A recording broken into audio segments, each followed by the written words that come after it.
राधे राधे। मैं डॉक्टर राजा मिश्रा आप सभी को बताने जा रहा हूं कि 29 और 30 अक्टूबर का 30 सितंबर का समय यानी कि इस महीने का अंतिम 2 दिन 29 और 30 29 और 30 सितंबर का समय आपके लिए कैसा रहेगा। सबसे पहले गोचर कुंडली का निर्माण कर देता हूं ताकि सभी राशि वालों को बहुत आसानी से सारी बातों का पता चल सके, अपनी बारी का लोग इंतजार कर सके। आइए सबसे पहले 29 और 30 तारीख के पंचांग को समझने का प्रयास करते हैं कि पंचांग क्या कहता है।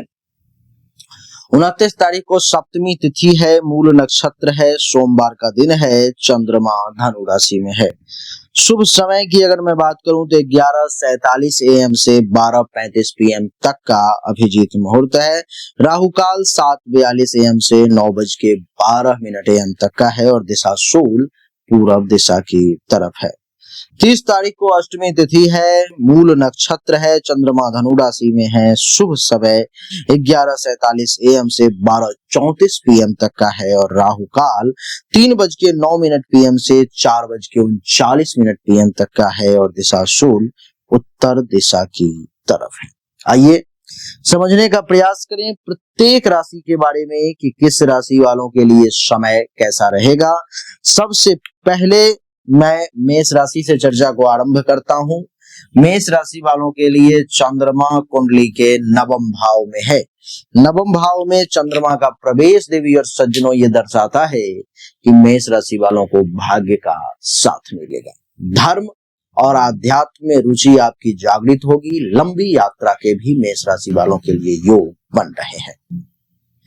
पिता या गुरु से सहयोग प्राप्ति का योग है। अच्छे कार्यों में मेष राशि वालों को खूब मन लगेगा, ऐसा मैं देख पा रहा हूं। देवी और सज्जनों, मेष के बाद बारी आती है अब वृषभ राशि वालों की। वृषभ राशि वालों के लिए अष्टम भाव में यहाँ पर में चंद्रमा का प्रवेश है, जो ये दर्शाता है कि वृषभ राशि वालों को इस समय में गूढ़ विद्या और रहस्य में रुचि आपकी जागृत होगी। गोपनीय बातों का पता चल सकता है आपको।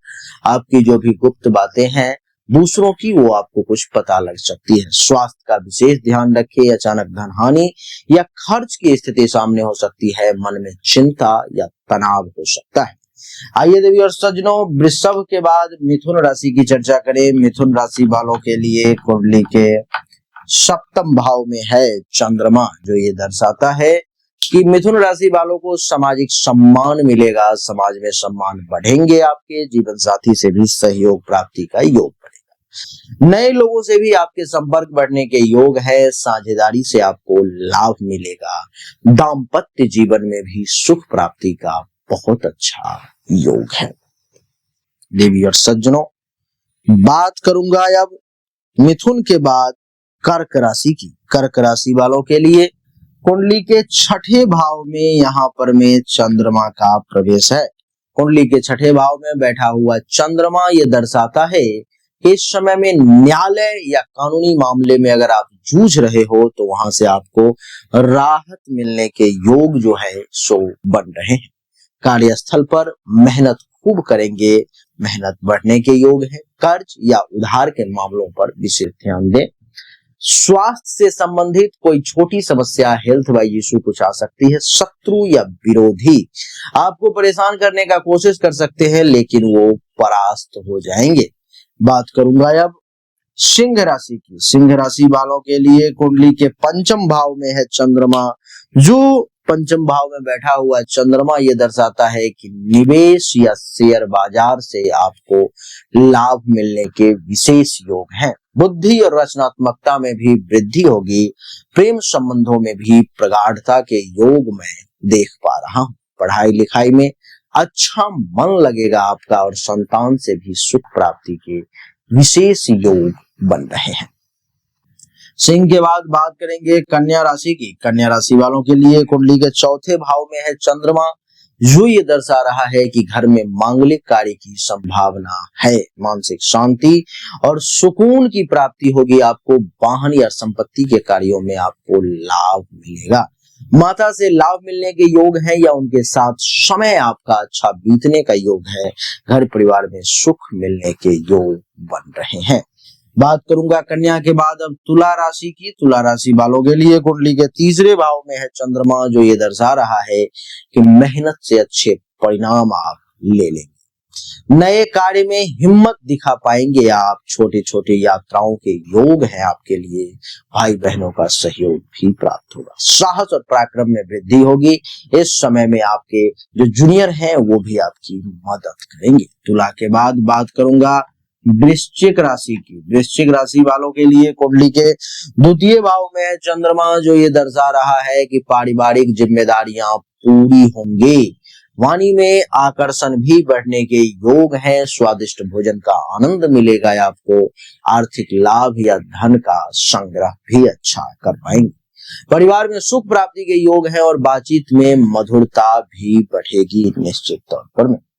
वृश्चिक के बाद बात करूंगा अब धनु राशि की। धनु राशि वालों के लिए कुंडली के प्रथम भाव में है चंद्रमा का प्रवेश, जो ये दर्शा रहा है कि स्वास्थ्य पर ध्यान देना बहुत जरूरी है, क्योंकि जल्दी थकान हो सकता है। यात्रा या नए लोगों से मिलने के योग भी बन रहे हैं। आत्मविश्वास में भी वृद्धि होगी।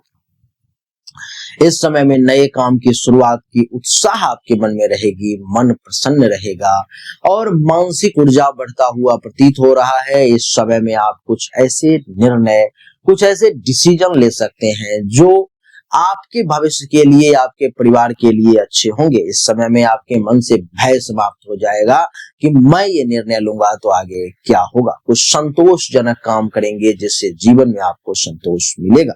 आपको इस समय में शारीरिक तौर पर में मजबूती प्रदान करेगा धनु राशि वाले चंद्रमा। धनु के बाद बारी आती है अब मकर राशि की। देवी और सज्जनों, मकर राशि वालों के लिए कुंडली के द्वादश भाव में है चंद्रमा, जो ये दर्शाता है कि खर्च बढ़ेंगे। यात्रा के योग है, उसमें भी खास करके out of station, out of state, out of country के योग बन रहे हैं। नींद की समस्या कुछ आपको परेशान कर सकती है। दान पुण्य और आध्यात्मिक कार्य आप करेंगे। गुप्त शत्रुओं से सावधान रहने का योग जो है सो बना हुआ है, नहीं तो आपको नुकसान हो सकता है। मकर के बाद बारी आ रही है कुंभ राशि की। कुंभ राशि वालों के लिए कुंडली के एकादश भाव में है चंद्रमा, जो ये दर्शाता है कि खुशी और उत्साह में वृद्धि देखने को मिलेगी। बड़े लक्ष्यों की प्राप्ति के योग हैं। इच्छाओं की पूर्ति होती हुई दिखाई दे रही है। मित्रों से सहयोग मिलेगा आपको। लाभ और धन की प्राप्ति भी निश्चित तौर पर में होगी। बात करूंगा मीन राशि की। मीन राशि वालों के लिए कुंडली के दसम भाव में है चंद्रमा का प्रवेश। दसम भाव में बैठा हुआ चंद्रमा देवी और सज्जनों मीन राशि वालों को नए अवसर प्रदान करवाएगा। बड़े लोगों से मेल जोल होंगे। सामाजिक मान सम्मान बढ़ेंगे। नौकरी व्यवसाय में लाभ मिलेगा और कार्य क्षेत्र में भी उन्नति प्राप्ति के योग मैं देख पा रहा हूं। यही थी मेष से लेकर के मीन तक की कहानी, जो हमने आपको समझाने का प्रयास किया है। उम्मीद करता हूं कि आपको सब कुछ बहुत आसानी से समझ में आ गया होगा। हमने अभी तक आपको जो भी जानकारी दी, ये 100% सत्य नहीं है।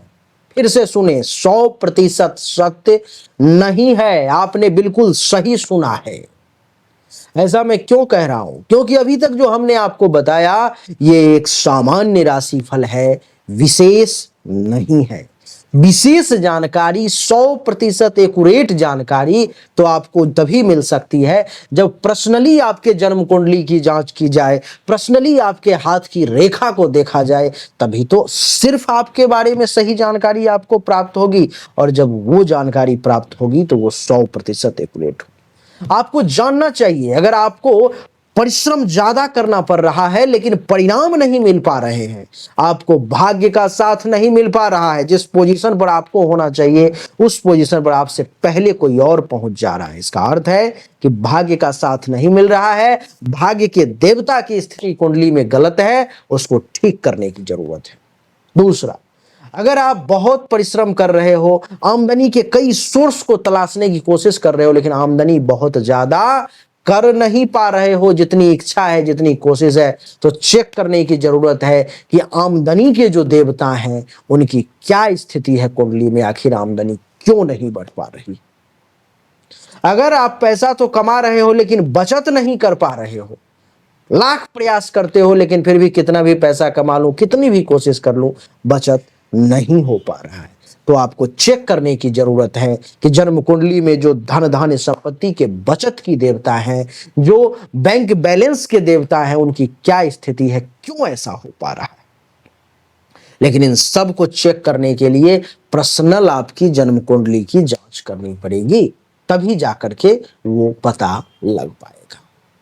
देवी और सज्जनों, चाहे कोई बीमारी है जो आपको बहुत परेशान कर रहा है, बहुत परेशान कर रहा है, आप ठीक नहीं हो पा रहे हो, चाहे आपका विवाह नहीं हो रहा, वैवाहिक जीवन में अथवा परेशानी आ रही है, मामला तलाक तक पहुंच गया है या विवाह हो ही नहीं पा रहा है, जिस काम को करने की कोशिश कर रहे हो हर काम में रुकावट आ रहा है, जमीन मकान गाड़ी चाह रहे हो लेकिन हो नहीं पा रहा है, तो इन सभी शंकाओं का समाधान जन्म कुंडली देखने के बाद ही मैं आपको दे सकता हूं। उसके लिए सामने दिए गए नंबर पर में अपनी जन्म तारीख, जन्म समय, जन्म स्थान दोनों हाथ के हथेली का फोटो अवश्य भेजें। जो शुल्क है जमा करें, इंतजार करें, आपको जानकारी अवश्य मिलेगी। अच्छा लगा तो वीडियो को लाइक करें, शेयर करें, चैनल को सब्सक्राइब करके इसके बेल आइकन के बटन को दबा दें। राधे राधे, राम राम,